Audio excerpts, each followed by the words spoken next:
As a music composer that works in film, TV, and games, unless you're employed by a game studio or employed by another higher level composer as a W-2 worker, then you're a 1099 contract worker. And as a result, you're a business owner. And being a business owner has lots of ups and downs. In this video, I want to address some of these realities when writing for films, TV, and games. For example, what do you do when you have overlapping projects? You don't want to not take on work because you want to keep your studio with as few gaps of work as possible. Deadlines for TV don't change, and oftentimes composers are at the very end of the production pipeline, so that can make turnarounds really tight. The air or release date are set long before you get the project to work on. The reason I decided to make this video now is because I know it's been a long time since I posted a new tutorial or educational video about composing on here.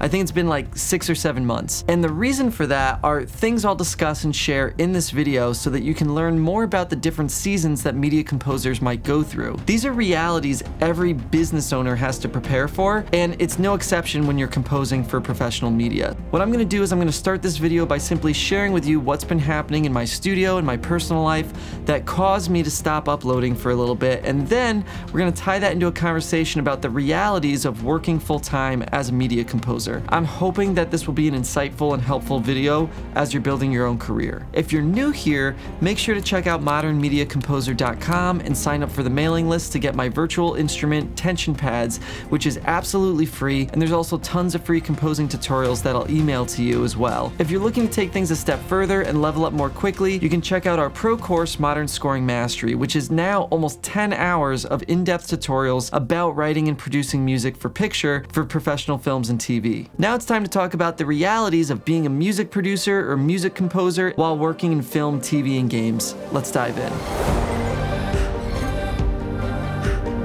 Alright, so first things first. Why haven't I uploaded a video in so long, and how is that going to relate to the topic of this video? Simply put, I had 2 projects that I've been working on.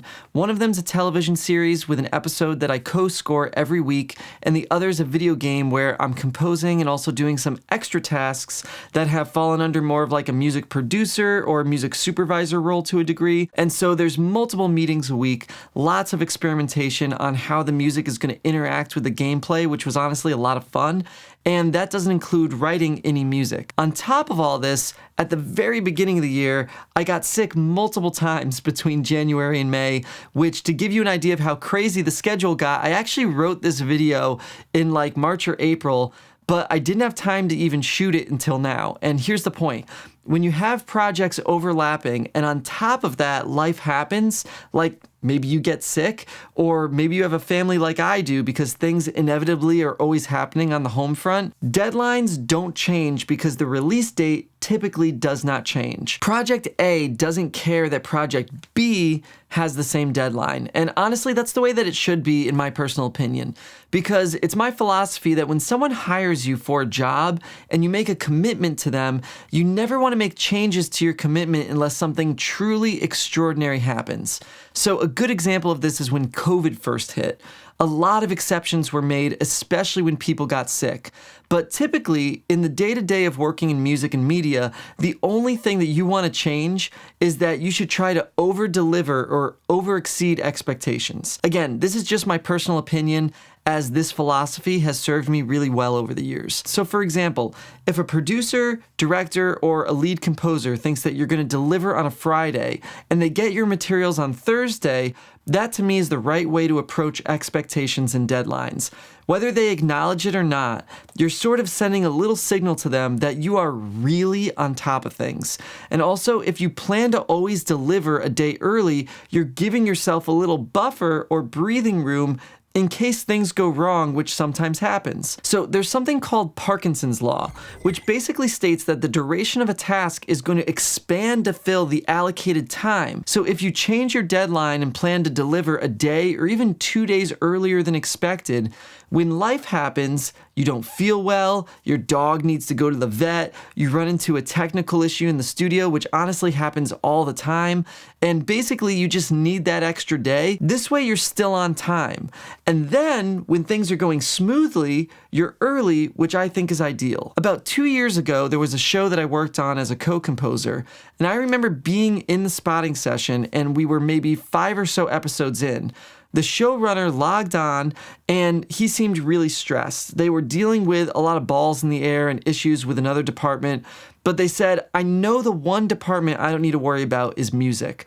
That to me is the best compliment and sign that you've managed expectations and delivered to the creative team appropriately. With that said, this approach can create a lot of pressure and strain on what people call work-life balance, because to perform and deliver at that level with multiple projects while life is happening around you, sometimes it feels like there's just not enough hours in the day. Even if you're not really working professionally full-time yet, but you're trying to learn in your off time and you're trying to practice composing in your off time, but you're working a full-time job or you're working part-time composing on other people's professional projects, all of this still applies to that. It can basically just feel like there's not enough hours in the day. And this is something I'm very, very familiar with. So I wanted to share with you now just my personal approach to handling this and giving you a real-world example of how schedules can intertwine in this type of work specifically. So first things first, I always start with the psychological component of taking on a project because I believe how you think about things creates 90% of the reality of that situation. And someone else may think of a situation differently, which then creates a different reality for them. So let's start there. Composing is not a 9-to-5 job. It is a per project gig unless you're hired as an employee to a game studio or, as we stated before, for a higher level composer. But for most composers I know and work with, it is just simply not a 9-to-5 job. So when you sign onto a project, maybe it's an 8-episode series, a 24-episode series, or a film that releases in 7 months. My personal thought process has always been, if I choose to sign up for this, I know what I'm getting myself into. For the duration of that project, I know that schedules can shift. There's always the potential for notes from directors and producers, and those can take longer to address than expected, as the creative team sometimes might still be figuring out what they want while you're working on the project. It's kind of like building the plane as it's flying, which I hope isn't the case, but sometimes regarding music, it honestly can be. And then on top of that, delivery dates of the picture that you need to score to or the game section that you need to produce music for, those can get delayed, causing an overlap with other projects that you thought you'd be working on without having to worry about anything else. A great example of this is in 2021. I had a really big television project for a streamer that I was working on with another composer, and myself and the other composer were expecting to be scoring throughout the summer for this project. We both were working on a procedural CBS series together later that fall, and then I myself had another CBS series that I was going to juggle in September as well with a different composer. So what ended up happening was that big streaming series got delayed and we didn't get to actually start in earnest until the fall.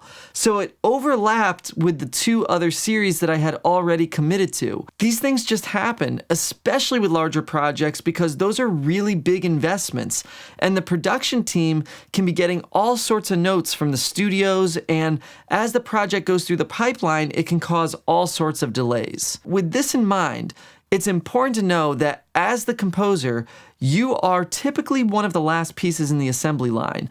If you get brought onto a project early, it can be great.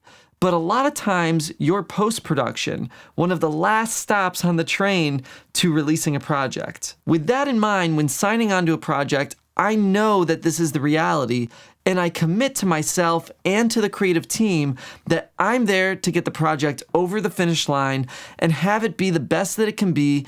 And when you're part of a team, there's a certain degree of flexibility that's required as the needs of the project evolve. So when it comes to the life part of work-life balance, I'm very fortunate that my family understands this. My wife and I have been together for 19 years, and so in our house, there's an understanding that if we want this project and the positive outcomes for our business and my career and the lifestyle that it brings, this is the length of time that I'm going to commit to whatever the project requires of me in the position that I sign on for. Friends don't always get this as much. Suddenly, I'm not available for dinners or movies or weekends, and because they work Monday through Friday, it's a little bit of a strange concept that sometimes I retreat into a cave for X amount of time and then reemerge to my social life when the project ends. Knowing up front that this is not a 40-hour-a-week, 9-to-5 job, in my personal experience, it's an important thing to embrace when necessary. So now to be really clear, I am not in any way trying to advocate for burnout, and I'm not in any way trying to glorify burnout culture. I have a lot of feelings about that, but that's honestly for another video. What I'm actually suggesting here is that in my personal experience, the psychology of knowing the expectations of a job and what you're getting yourself into, and then accepting what could potentially go wrong so that you're prepared, this has actually helped me to get to the finish line without burning out mentally on a number of occasions. And sometimes what I'm committing to is what can happen in the course of a production.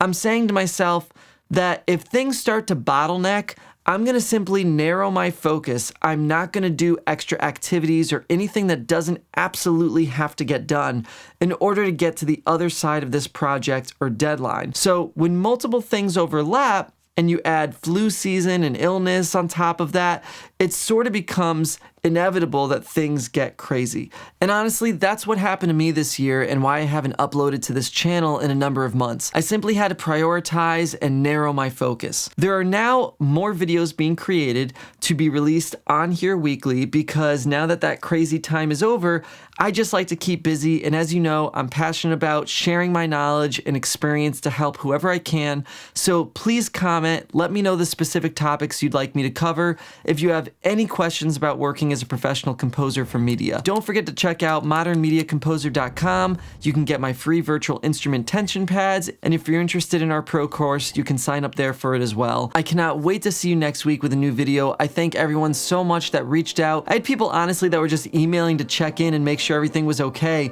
when I hadn't uploaded in a couple months. I thank you for watching, and as always, I hope this was helpful.